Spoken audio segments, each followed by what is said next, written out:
Welcome to the Shipping Podcast, where you meet interesting maritime professionals sharing their passion for the shipping industry and their everyday job. I am your host. My name is Lena Gothberg.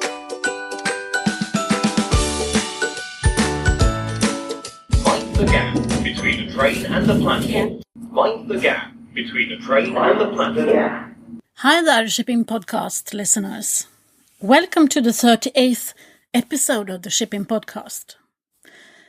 As you might have noticed by now, I am interested in strategies and in communication. That is the entire reason for this podcast. I think both of them together, strategy and communication, is a recipe for success. So that is why I asked Alisdair Pettigrew, the co-founder of Blue, a communications consultancy for the marine and shipping, offshore and energy industries, to sit down and have a chat with me. This is the last interview I made when I was in London in February. I met Alisdair on the 3rd of February in a hotel lobby. I'm sorry. I have learned my lesson, but apparently people speaking loud in hotel lobbies hasn't. I hope you can oversee that and listen to what Alisdair has got to say. This episode is brought to you by the Swedish Club. That is a mutual insurance company, owned, self-managed, and under the direct control of their members. I've been cooperating with the Swedish Club for a while now, and they have actually put up a landing page for my podcast called Voices from the Industry. And they promote the Shipping Podcast to their members, since they think that there are valuable things to listen to. Thank you, the Swedish Club. Without further ado, this is Alisdair Pettigrew for you. Hi, my name is Alisdair Pettigrew. I'm the Managing Director of Blue Communications. As well, I am a Senior Advisor to Sir Richard Branson's Carbon Warren on the shipping side. And in addition, I'm a Senior Advisor to Clean Marine Energy, which was established a couple of years ago to accelerate financial solutions to retrofitting of scrubbing technology and LNG conversion. So how did you end up there? What is your background? Yeah, it's an interesting one. My degree was in history. I'm a postgrad in newspaper journalism, and I worked for about a year and a half with the largest newspaper in the world, the Yomiuri Shimbun, which is, for those that don't know it, is a Japanese newspaper with a circulation of about 15 million. And I worked in their London bureau, having spent a year or two in Tokyo. I could speak a little Japanese, and that was my first real job, which was very exciting because I got to attend press briefings at Number 10, interview a lot of famous people like David Beckham. It was a pretty great way to introduce myself to journalism. It's pretty much been downhill ever since.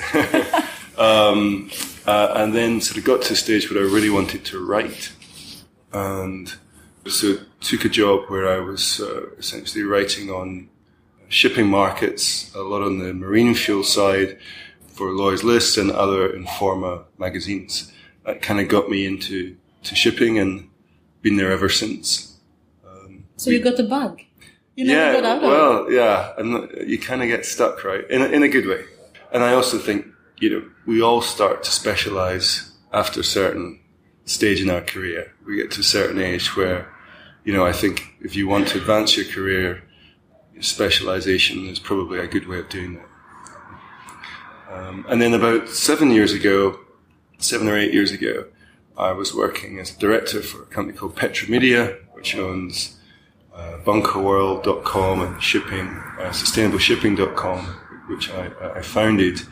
And looking at the shipping industry, it felt like the PR and communications world was not very strategic. I mean, it was very well informed. They were very knowledgeable individuals, many of whom were ex-journalists themselves, supporting the industry. But what my business partner, Nick Blythe, and I set out to do was was try and bridge the gap between in-depth industry knowledge, but also ensuring there was sort of in-depth strategic communications. So trying to marry the sort of skills that some of the big agencies, global agencies like an Edelman or Bell Pottinger or Weber Shandwick would have, but in addition having that knowledge of the sector, which, for those of us that know shipping, it's not necessarily complex, but you need to know quite a lot. And I think we've seen that for more generic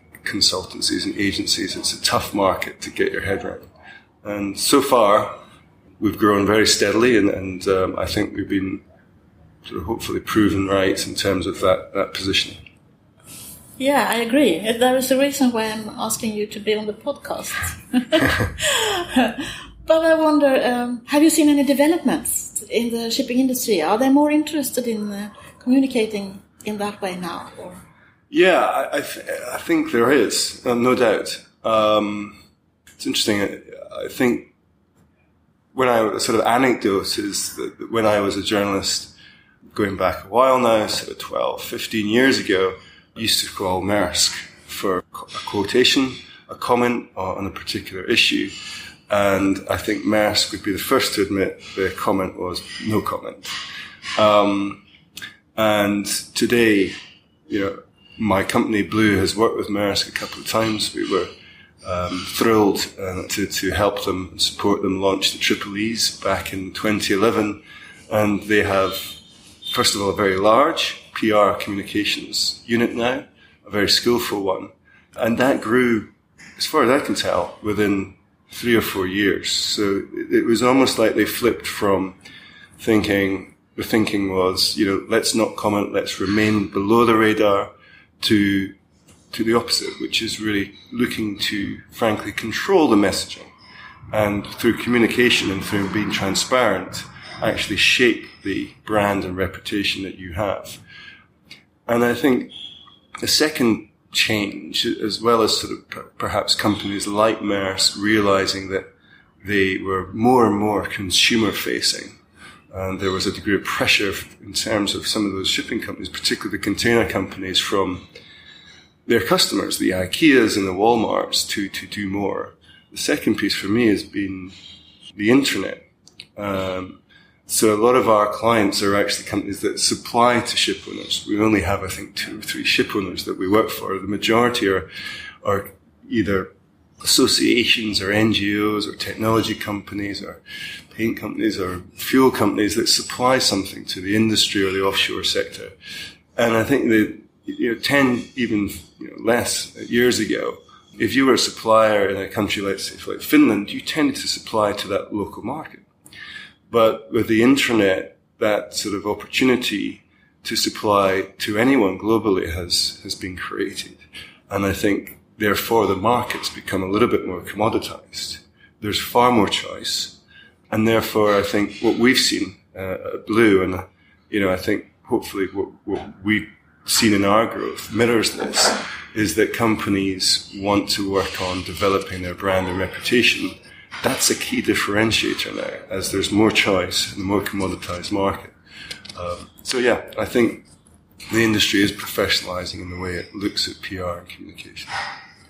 So who are they targeting? The suppliers, are they targeting the ship owners or anyone? Or? Yeah, it's a good question. So the first thing we do with any client is really sit down with them and try and understand their business objectives, because ultimately, if you're communicating, your communication objectives are just a reflection of where the business wants to go. And then secondly, and I do think this is something that's often overlooked, we look to understand who they are trying to influence. And of course, that depends entirely on the organization. We're just looking to work with one company, and actually it's a new, innovative, fairly embryonic industry they're in, and they've actually targeted about 200 companies. That's it. That's their stakeholder group. That's nice and easy. But there will be sort of second-tier influencers that might influence those 200 individuals or companies. So we map out who we see as and who they see. Obviously, the client will sign it off as the individuals and companies that we want to communicate with. And that's really important. The analogy is, for example, if you're using media to communicate, you don't want to have an article in Tanker Shipping and Trade if you're trying to sell something to the cruise and ferry industry. I mean, it's a very crude analogy, but that's the point. Yeah. In my podcasts, I'm always putting the same question to all my guests. I ask them, how did the shipping industry become more visible? Yes. And they all got different answers depending on where they are standing and from their point of view. Sure. But now I got the expert. How does the industry actually raise the profile? How do we get more well-known? Yeah, I mean, first of all, it's a good question because I think we all know that we all feel when we have dinner parties or meet our friends and associates that are outside shipping that they don't understand it, right? And it's definitely still sort of hidden.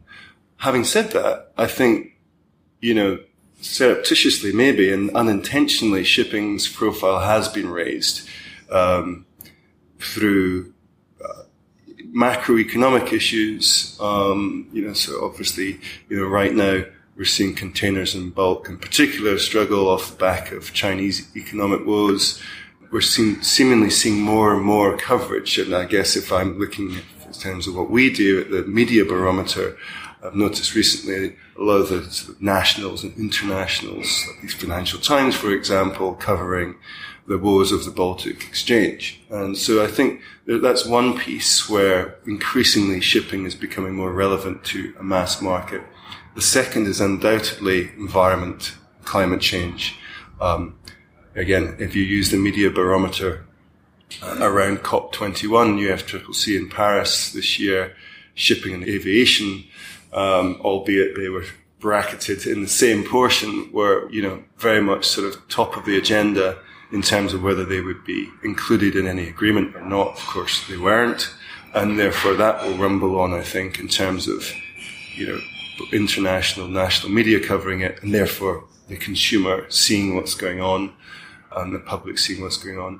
And then there have been other examples, perhaps not quite as prevalent now, but so piracy, for example, for a while really put shipping in the front and center. We saw movies with Tom Hanks, and so I think there's only so much we can do probably as an industry. I think the challenge for the industry is when we do sort of, I guess, rub up against more public-facing issues like climate change, global economics, piracy, for example, environment, that we really portray what the industry is doing well, and professionally.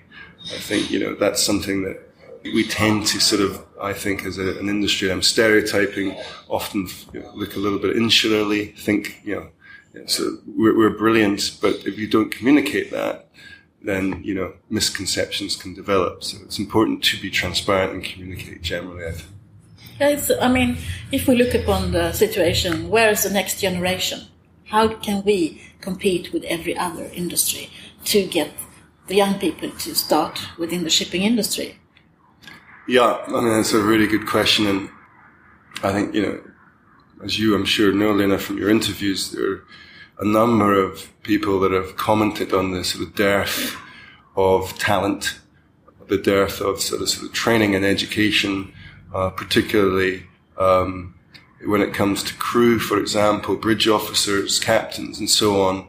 A lot of people projecting that there's just not going to be the sort of level of qualified individuals we want to see. I think you could argue that shipping's macroeconomics has some bearing on that.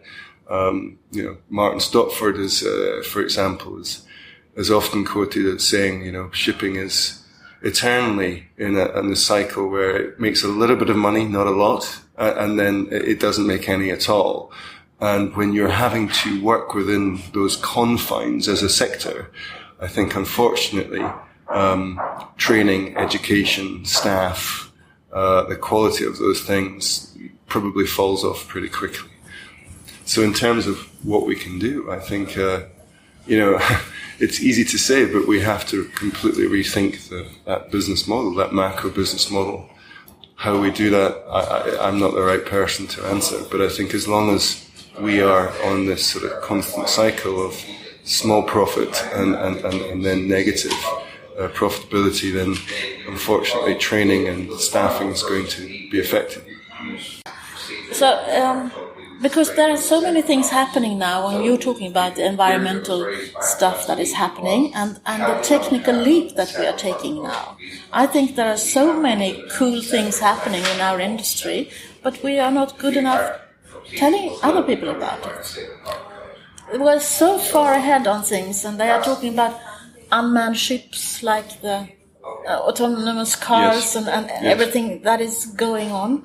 And my theory is that we are going to need people with other skills coming into the industry, or educating people in other areas that we haven't done up until now, which will mean that we have to open up and not be the same old people in our industry. Yeah, I mean, I think it's, again, anecdotal, but you can see a younger generation coming through. You know, the analogy is sort of in Greece, you know, the sons and daughters are now beginning to inject some of their learnings. Things are moving so rapidly in terms of technology and software that, you know, I believe that, you know, there is a dynamic within shipping, not to be ageist, but that's that younger generation that is far more au fait with the opportunities that technology and software can create. I mean, from where I'm sort of advising Carbon Warrum and Clean Marine Energy on the sort of environmental technology or clean technology side, there's a huge amount of innovation. I think, unfortunately, often these innovators that often find the barrier to sort of accelerating what they're trying to do is capital.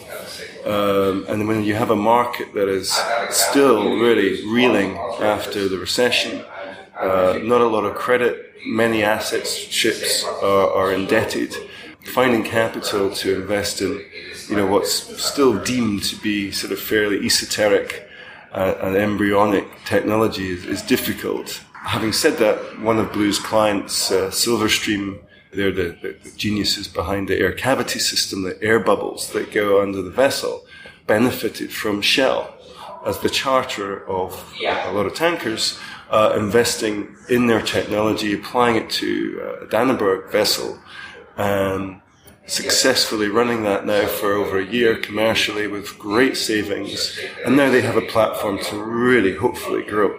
And I hope the industry embraces this technology. But I think there is, as I said, a lot of innovation there.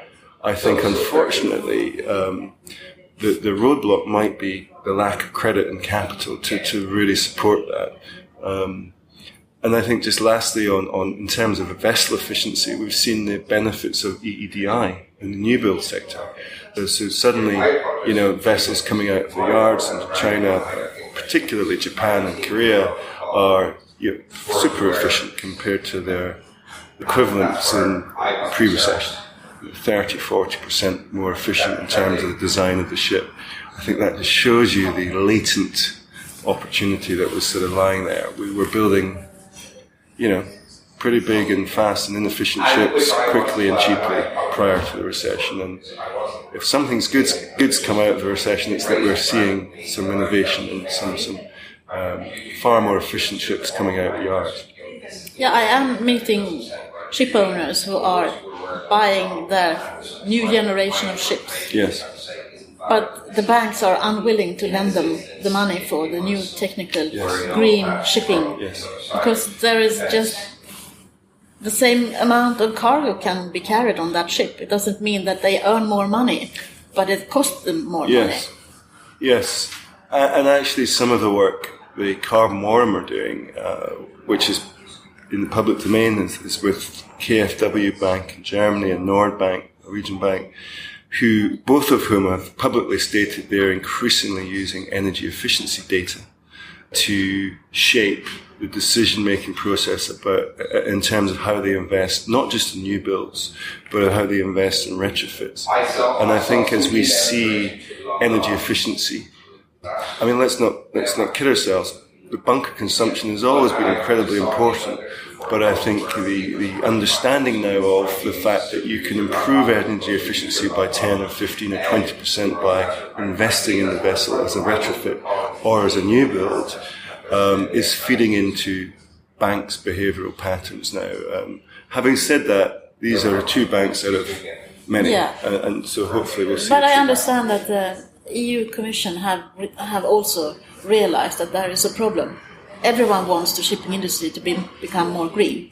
So they are working on setting up a vehicle with the World Bank and the European Investment Bank and so on, trying to get that leap done and then back to business as usual. Yes. Yeah, and I think it's very topical coming out of COP21.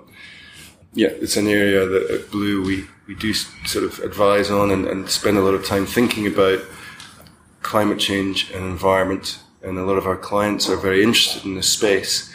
And MBMs or levy or tax is something that almost undoubtedly the IMO will look at now, going into the next MEPC. I think from the sort of understanding I have had in working with organisations like Carbon War Room and Clean Marine Energy and other clients we have now in the biofuels sector, Good Fuels Marine, tells me that, that funding, if there is some funding generated, a substantial proportion of it should be invested in shipping. If you actually look at the sort of carbon return, if you like, per dollar invested in shipping, it stands up incredibly well versus any other transport sector. So I think if there is a fund or levy, what we're seeing is there's a superb opportunity to offer, cheap cost of capital to get retrofits done, to improve the new build processes, as you say. So that sort of lubricates that traditional, bank won't lend, the more innovative technologies.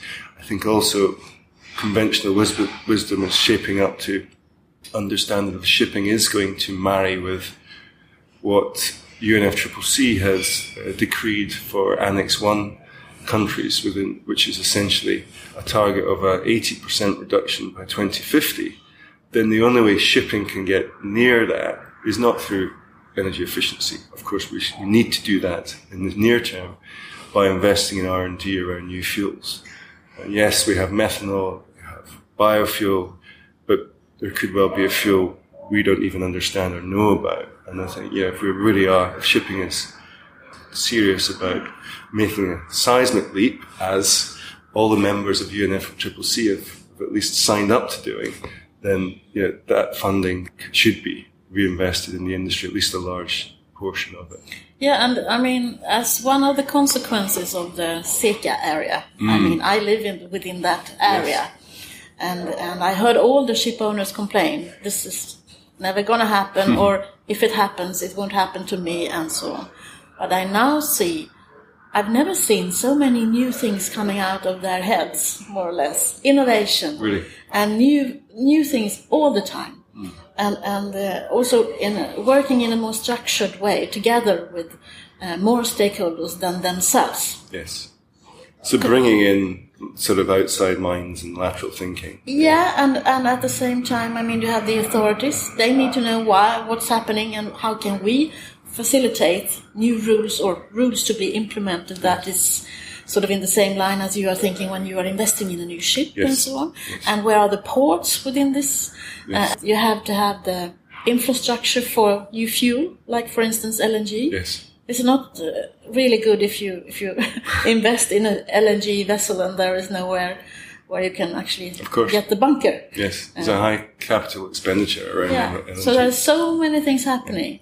And I would say, I think that I have seen the EU step up to the plate and realize that, if we made the change, we made the emission control areas for a reason. Mm-hmm. And now we have to stand by that and try to get the emissions down. Yes. Yeah, I often say this, but, there was a reason why the ECAs were introduced and why almost certainly we'll see a global ECA 0.5% by 2020. We tend to forget, and no one really likes to say it, but shipping was burning and is burning incredibly polluting heavy fuel oil, which we know for sure was leading to tens of thousands of premature deaths a year. And so I I think the shipping industry naturally was uncomfortable with what was a significant transition, and I know for sure is concerned about what will happen in 2020. But I think it's always important to readdress why these things are taking place. I think ECA was a very significant sort of political move by the EU, and of course the IMO eventually followed suit by aligning their dates.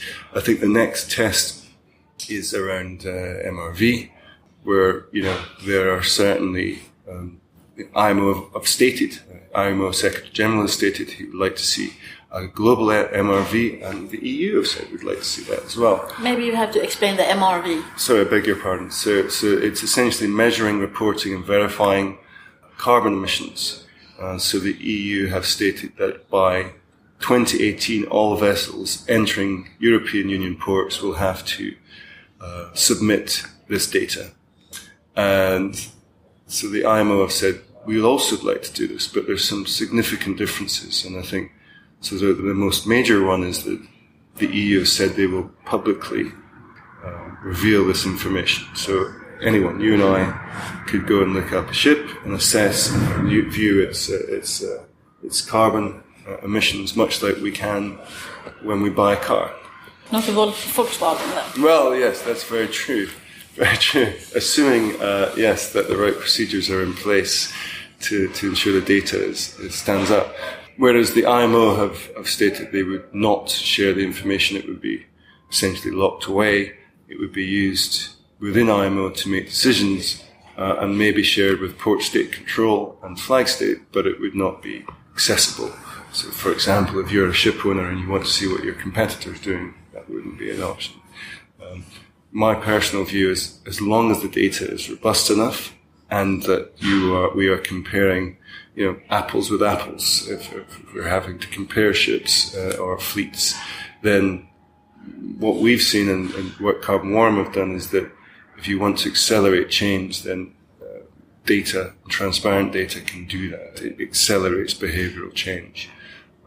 So we'll see whether there's a compromise between the European Union and the IMO, but I think that's the next one on the environmental side. So you have to listen to my interview with Marco Mylly, who is the EXA Managing Director. It's coming up end of next month. Okay, great. So I asked him about that. Yes. What do you see and how do you see it, and what is your view on this? Okay, I will listen. I'm intrigued. Yeah. Going back to Martin Stopford and the disruptive business models, where will we see our industries, Uber and those guys who is doing things in a new way? Yeah, I mean, it's interesting because I definitely agree with a lot of what Martin said. I think if I was to... because statistically and analytically, I'm almost certain Martin's right in terms of what he's predicting. I think the challenge, though, in terms of that implementation and the question I would raise is just how you transform a culture. And the theorizing is all very well, but when you have a culture that is so deep-rooted, and I include the younger generation, which has learned from the older generation, and this is an industry that's hundreds of years old, seeing that kind of seismic shift in terms of whether it's automation, whether it's an improvement, investment in crew and training, when you have this repetitive macroeconomic business model, I think that's the challenge. And no, I'm not even certain that a regulator like the IMO or even the EU could change that. I think what we have is a cultural psychology that we need to address, and then the rest will come, I think. I think you're right. I see now second, third or fourth generation of ship owners taking over because the old generation doesn't see the light of the tunnel yet. Yeah. So they retire. Yes. They used to be working until they died, more or less. But they have realized, no, I better enjoy some time. Yeah. Yes. So they leave the company to the younger generation. And then people, they are 35, 40, and I see them all over the place right now. Yeah. And they have been given from their parents something they that their parents always wanted but never got. That is a university education, somewhere abroad. Yeah. And then they come home and they are going to take over. And they can't apply all these new things that they have learned, the knowledge that they have learned. And then they start to do new things in another way. I see, as you say, people repeating old culture. Yes. And that is, I would say, the generation in between there. Because, they have been working for 20 years to become what they are now. And then they don't want to change that, because that is what they've been longing for 20 years. Yes. So I have more hope in the young generation that has been doing something else, coming back into our industry and see, well, maybe we could do this in another way. And also, now having become a producer of a shipping podcast, I get so many new contacts from people I don't know. And they reach out to me and they say, I've been trying to explain this new thing I got for the shipping industry, but they don't listen. Yes. How do I get their attention? I had a discussion some weeks ago with the technical people, and I said, how do we take care of innovation and new things in our industry? And everyone keeps telling me, we do that in-house. Well, that is not the way people are doing it nowadays. It's more or less like you have a problem, you present that to the world, and then you ask the world, you invite the world to come and solve that problem for you. So that is a very big difference. I have employed the most innovative people within my own building, within my shipping company. How do you know that those are the most innovative people? It's very silent, Yeah. And they didn't even understand what I was trying to explain to them. So it's a long way to go. Yeah, and I think, we hear it a lot, but it's important to reiterate, that statistic, which is, of course, that in terms of ship ownership, the average ship owner owns, I believe, under 5 ships. So, we're dealing with an incredibly fragmented market, a truly global but fragmented market. And so, characterizing a ship-owning company is impossible. There's such variance. Where, of course, you have large shipping companies that employ 20 people just to focus on R&D and technology. You have others that are small and effectively act as an agent or a broker. They see the vessel as an asset, not something they want to employ or operate. Therefore, there's not a lot of investment in thinking laterally or crew or training. I mean, so, again, maybe I'm sounding pessimistic, but I think it's almost this sort of cyclical nature of the industry that makes it more challenging to inject new ideas and bring fresh thinking in, and which rather sort of reflects what you were just saying about those young and ambitious ship-owning sons and daughters coming back with sort of so much opportunity and excitement, and maybe not sort of being frustrated that they can't implement those ideas. I have invited a few of them. It's going to be happening. Yeah, no, that's great to hear. To them, because it's interesting to hear you have got all the things about leadership, and millennials are looking upon their boss in another way than I did. Yeah. I'm not the oldest generation. But then again, it's completely different. Yes. Yeah, but it's so interesting to be part of this. I think it's a paradigm changing. Everything is changing more than it has done before. Have we now answered the question, how do we become more visible? Yeah, I mean, maybe there's a counter question is, what is the objective of being more visible? But I think, actually, I talked about the fact that we have, as an industry, become more visible, I think, over the last 10 years or so, because of the fact that we are essentially sort of bumping into the public and the consumer more. But I think, we're always, the anecdotes sitting and having coffee or a beer and telling someone that doesn't know the industry that actually 90% of everything in that room has been on the ship. And I think that's where commentators like Rosie George and yourself are trying to sort of portray shipping beyond the walls of the industry itself should be commended. There's a couple of film producers I know are currently looking at documentaries about the industry. I think it is genuinely interesting. Maybe we're too affected, but, I think just the sheer scale of some of the ships, the engines, the amount of energy these things consume, the fact that we have 2.5 million seafarers at any one time in the water, the fact that, we have an industry where, at least for a while, there were hundreds of individuals kept in captivity in Somalia with, arguably not that much attention. If we were to compare the shipping industry, for example, to the aviation industry, the similar thing was happening. So I think, yes, we do, for whatever reason, have an issue. I think perhaps it goes back to some of what you were saying about the fact that the industry, arguably, particularly the owning sector, works in silos. It's incredibly competitive market. I'm not suggesting that others aren't. There's a lot of distrust. There isn't a high level of transparency. Now, where that's born out, I'm not sure. Just in the world some of our clients are in around energy efficiency savings, we're seeing some tremendous data coming out where a charterer and an owner have collaboratively invested in technology. They've got some tremendous results. That ship's saving a tremendous amount of fuel, and they will not share this information. They don't want their competitors to see the advantage they have. So I think going back to that piece, I'm not sure to conclude that we are tremendously good at working together. So that there's so many silos within it, whether that's a flag, port, state control, regulator, owner, charterer, broker. So everyone has their own vested interests. I'm not sure we necessarily are that good at sort of communicating together. But also we tend to talk to each other.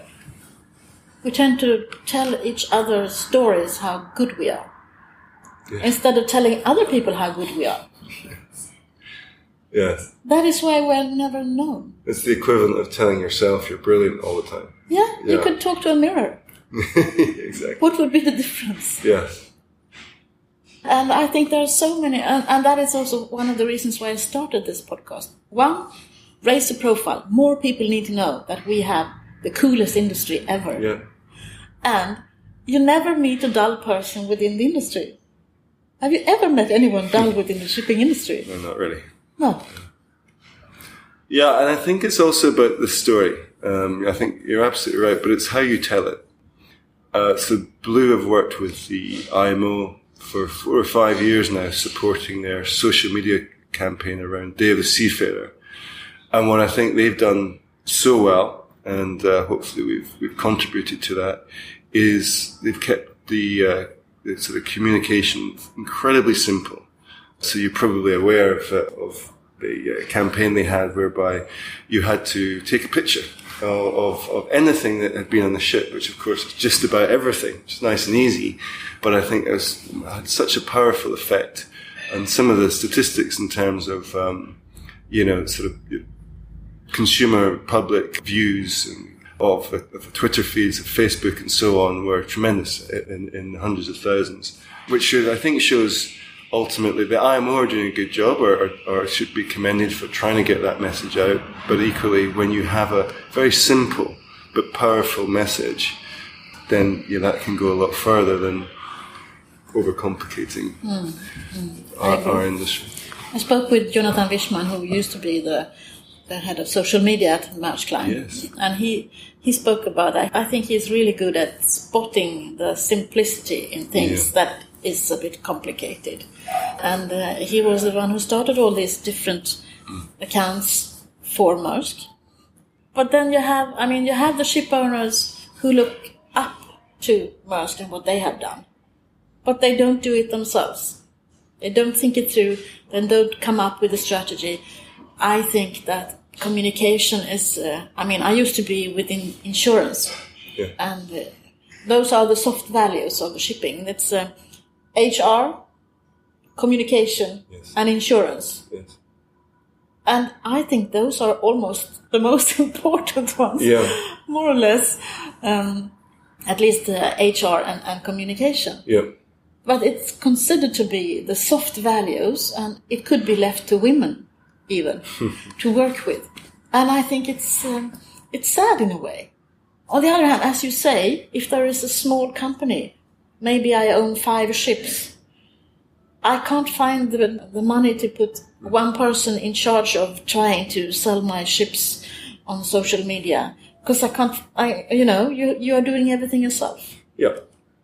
Yeah, I mean, there are tiers to the ship owning community in terms of the businesses, the size of the businesses, and I would absolutely agree that in terms of PR and communications, and I would add sort of CSR and thinking more laterally around the business, that's the domain largely of larger ship owners.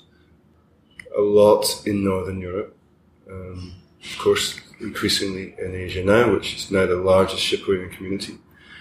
But there are definitely tiers, and I would say size is a big piece around that. And I think, as we're seeing in some of those markets, there's going to be more and more M&A, where M&A. Mergers and acquisitions. Where we're going to see some of the smaller companies snapped up. But as a general point, I'm surprised that on the owning side, we've not seen more ship owners take Maersk's fleet. We've seen some, CMA CGM, for example, more recently. Because Jonathan is working there now. So. Exactly, yeah. Yes, exactly. But then, just back to the point I made earlier, what's interesting to us is that in the shipping, marine and offshore and energy industries where we specialise, there are thousands and thousands of companies that in some shape or form need to communicate to the wider industry. And we're always amazed that, just when we think we've kind of developed our client base maybe to a degree of a glass ceiling, there are just a plethora of new companies that come out that are doing different things. The more absurd or unusual, I should say, not absurd, the more we love it. Yeah. And actually those suppliers, if I can sort of bracket them as one, are, I think, as I said earlier, professionalising arguably more than the companies they're trying to sell to in terms of how they communicate. But of course, the PR and communications is leveraged as part of their brand and reputation building and their marketing because they have something to sell, let's be honest, ultimately. That's why they're doing it. Whereas the shipping companies, ship owners, I'm not sure necessarily who they're selling to other than the charterers or the shippers that they probably have one-on-one relationships with. But I would argue you should do both. You should build that brand and reputation and also develop those stakeholder networks as well. But then I meet the ship owners with 5 ships and they think, that's nothing much that I am doing. I'm just a ship owner. It's like they are playing down their own role in this. Yes. Because that's their livelihood. It's their company. They could have been owning 5 lorries instead, in their view. Yeah. And I think it's sad in a way, because they're doing so many good things. Yes. And they're not telling anyone because they don't think that they are, something extra. Yes. I'd always love to have that opportunity to talk to anyone. That's, I always quote Bill Gates, who said if he had $2 left, he would invest at least $1 in PR and communications. That's what we see. Very proud of the fact that often we have to sort of handhold new clients. They'd be the first to admit they weren't quite sure why we're here, what we're doing, but we have a tremendously strong retention rate. And I think because we invest in them and we add value, we overservice, particularly that initial phase, make them comfortable, they can then see the benefits of what we're doing. And the vast majority, would say that they were benefiting from it. But it's often new and slightly scary and sort of undertaking for many companies in this industry. That's the reality. Do you have any ports as clients? No, we don't actually. So we need some. There is a connection there. Well, it's interesting. We've done a lot of work with ports in terms of, through other clients, collaborating with them. So just now we're speaking a lot to the Port of Rotterdam, so through one of our clients, JAC.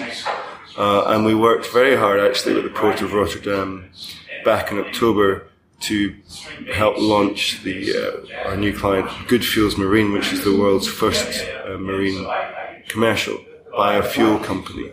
And they were part of a partnership, Port of Rotterdam were part of a partnership with Wärtsilä and Boskalis and Goodfuels. And I'm delighted to say that, that launch was very successful, and there's been a tremendous amount of interest in biofuels. So that was good. Port of Antwerp we've done a lot with, and Port of LA Long Beach over the years. So the Carbon Warm, they've worked with Port of Vancouver. They've all got very good PR and comms teams, so maybe that's why they feel they don't need us. You are mentioning the ones that I have seen on the horizon. Yes. So maybe you should chase those who aren't on the horizon at all. They're on our hit list. Yeah. So maybe they will need your assistance a bit more. Did you ever have a role model?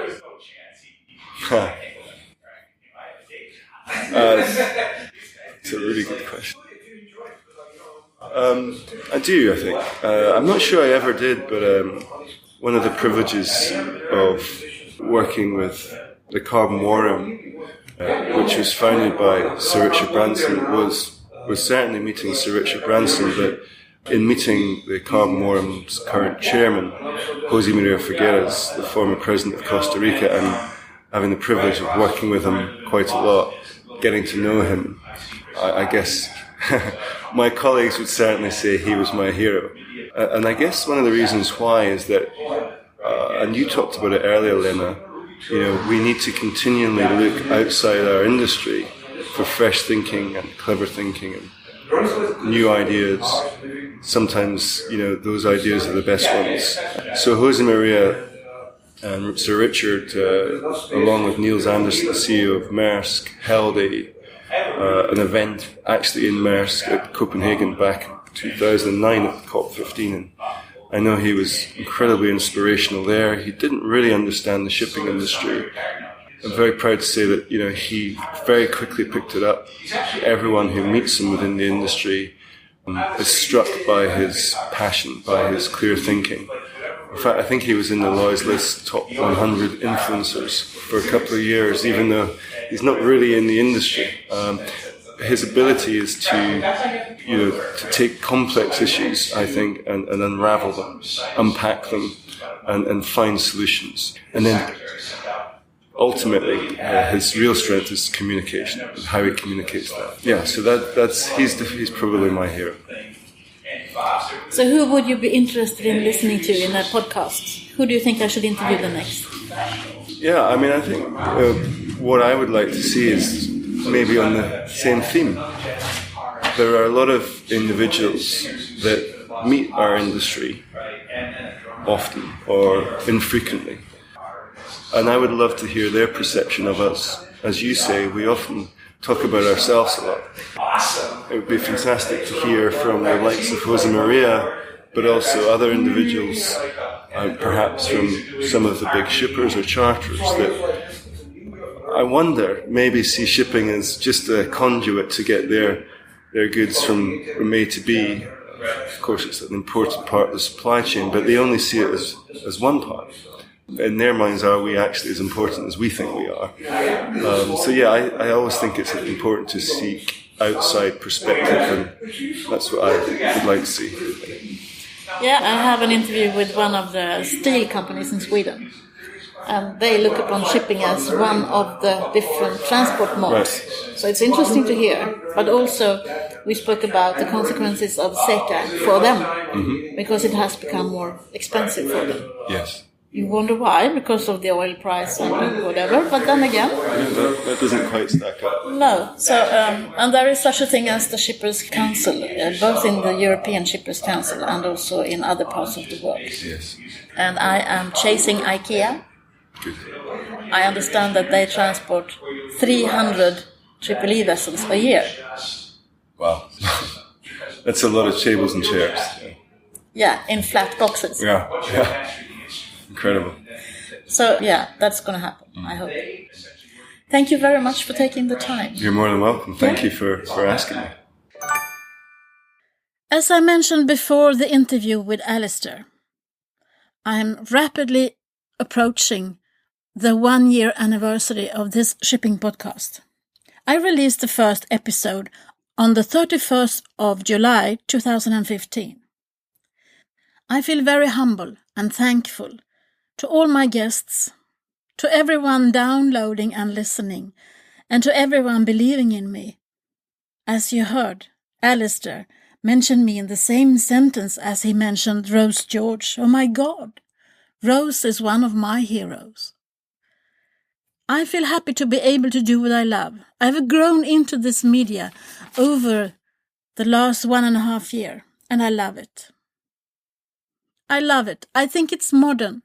It's a way to reach people who usually doesn't subscribe to a shipping newspaper or get to know about shipping in their daily consumption of news. And it's a way to tell our own story. We can share all the wonderful things with shipping and everything that is going on, and we can easily spread the word. Also, when thinking about it, I have met the people you hardly get to meet. Sometimes you get the opportunity, if and when they give a keynote speech, but you never get the chance to sit down and chat with them. I know I am privileged, but I have worked for a while in the maritime community, and it's true what they say. It's all about who you know. And I have some great friends. There is more coming up after the anniversary. I've really good interviews installed for you. I will keep releasing them every other Friday. Don't you worry about that. I am constantly developing the concept. I get new ideas all the time, especially after having participated in a mastermind class with 5 other podcasters. And I have come to the conclusion that this is it. This is my thing. This is what I want to do full time. And I'm constantly told that I should elevate the business model, since I have found a way to convey important strategic information to others. So that is where my head is right now, together with some people who believe in me. Before I get more carried away here, I want to say that I am starting a monthly newsletter. And if you haven't signed up, but wants to follow me and the Shipping Podcast, please go to the website shippingpodcast.com and sign up. There is a small button for that. Now I am going celebrating. This has been such a wonderful time. I've learned so many new things, and I've met so many interesting people. But in 2 weeks' time, I'm back with a new episode. Don't miss that. Until then, over and out, and take care. Thank you for listening to the Shipping Podcast. You can sign up for a monthly newsletter by visiting the website shippingpodcast.com and look for the button "I'm also a shipping podcast lover."